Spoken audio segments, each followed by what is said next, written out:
Dr. Dyson, some of the subversive tactics that sometimes that are used. I watched you on CNN one time confronting one of the guests who kept mispronouncing the name of Kamala Harris on purpose, as you identified, as one of those subversive misinformation opportunities that you talked about, because it kind of dehumanizes individuals and distorts who they are as a person. Could you talk about those? Yes, sir. Thank you. Such a distinguished gentleman and guest, and great question.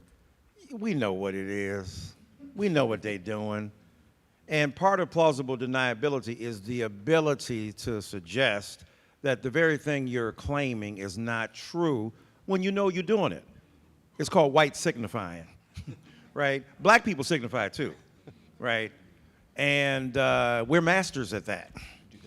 And the thing is that she was signifying to a racist base that it's all right to misname this woman. Now, we talk about misgendering, which is extremely important now in an era where the lines of sexuality have been negotiated according to the premise of both existential and biological truths, right?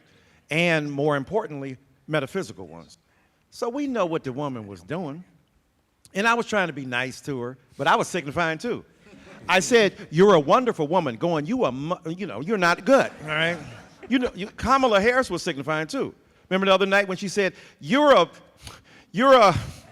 to say, "You mother," but she didn't do it, right? So the woman is signifying to her racist base. Then she goes, "Oh, you're calling me racist?" When I went out of my way to say, "You're not." I said, "I know you may not intend this, but when you call somebody out their name," I didn't want to replay for Kunta.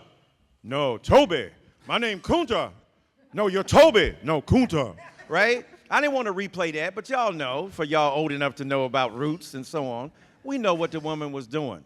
So we have to deal with this microaggression, which turns into a macroaggression, which turns into a rupture in space where a media moment becomes an opportunity to try to resist some of that subversive language being deployed. And she went on later to call me and my fellow figure, Keith Boykin, boys on the internet. Now, we know that's what you thought anyway, right? We know that's what, again, but she's going to say, "Well, that's in the South." When we say, "Hey, you good old boys," we know what she's doing. So the communication of racist intent and ideology, right? We can look at Stuart Hall, who talks about inferential racism. You can talk about the fact, even if you don't intend racism, you can still achieve it. We know that you can signify it without saying you're doing it. So, yeah, those subversive ways are there, and old black folk really know how to do and deal with that. They've had years and years of training with that. And what we have to say to younger people is that you got to catch some of those signals and catch some of those implications and learn to deal with them in serious fashion. That's why I loved, on the one hand, when Kamala Harris was asked that question by Dana Bash, she said, "Same old playbook, tired playbook, next question." That's brilliant. I will never cede the legitimacy of your assessment of me, prime time acknowledgement for your purpose.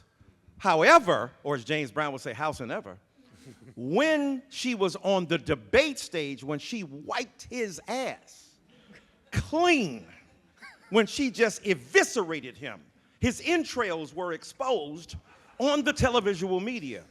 She then broke down, deconstructed what that racism was about. So I will choose the context within which I engage in a certain kind of battle so I won't surrender the political capital I possess. A lot more to be said, but I would say that, yes.